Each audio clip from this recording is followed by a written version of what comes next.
তো সেই ঘরের মালিক নয়। বলুন সুবহানাল্লাহ।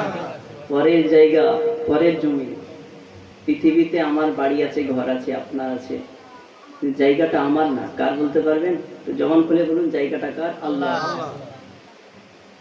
পরের জায়গা, পরের জমিন, ঘর বানায় আমি রই, আমি তো সেই ঘরের মালিক নই। নয় রে, আমি তো সেই ঘরের মালিক নই। মালিক নাকি বাবা? এই যে হাত দেখছেন, হাতও আমার নয়। কার? আল্লাহ। আল্লাহ বলেছেন ফালাকতু বিয়াদিয়া।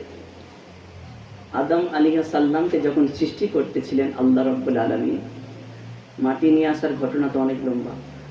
তো ফারিস্তাদেরকে সেই মাটি দিয়ে তৈরি করার জন্য আল্লাহ পাক হুকুম দিলেন। আল্লাহ পাক পা থেকে নিয়ে, ফারিস্তারা পা থেকে নিয়ে গলা পর্যন্ত বানালেন, চেহারাটার মিলাতে পারে না।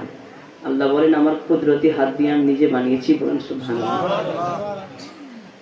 পরের জায়গা, পরের জমি, ঘর বানায় আমি রই, আমি তো সেই ঘরের মালিক নই। নয় রে, আমি তো সেই ঘরের মালিক নই। ও সে ঘরখানা যার জমিদারি,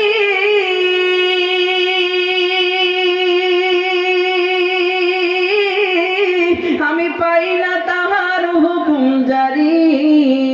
কি বাবা, ঘর তো জমিদারি, আল্লাহ পাক তো, আমরা জমিদার, জমিতে চাষ করছি, খাজনা নিয়েছি। ও সে ঘরখানা যার জমিদারি,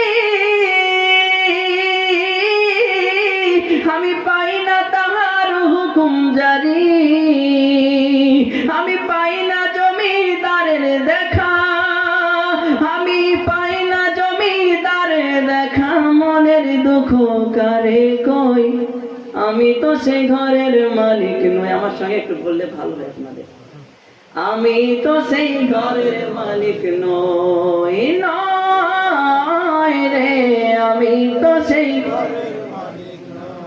জমিদারের ইচ্ছা মতো দেই না জমি চাষ, তাই তো ফসল ফলে না রে দুঃখ 12 মাস। বাবা ঠিক কিনা? পৃথিবীতে কত কাজ করলাম, কত আল্লাহর ইবাদত করলাম, কিন্তু মনের দুঃখ বেদনা যায় না। ঠিক না বাবা? আগেকার জামানায়, এখন তো ছেলে চাকরি করে, বাবা চাকরি করে, মা চাকরি করে, সংসার ঠিকভাবে চলে না, শান্তি নাই। আগেকার জামানাতে একজন কৃষি কাজ করেছে, সকলের পার হয়ে গেছে গাড়া। ঠিক কিনা বাবা? পরের জায়গা, পরের জমিন, ঘর বানায় আমি রই, আমি তো সে ঘরের মালিক নই। জমিদারের ইচ্ছা মতো দেই না জমি চাষ, তাই তো ফসল ফলে না রে দুঃখ 12 মাস। আমি খাজনা পাতি সবই দিলাম,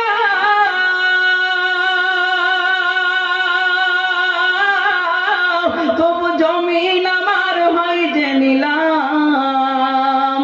আমি খাজনা পাতি সবই দিলাম, তবু জমিন আমার হয় যে নিলাম। আমি চলি যে তার মন জাগায়া, আমি চলি যে তার মন জাগায়া, দাখিলায় মিলে না সই, আমি তো সেই ঘরের মালিক নই।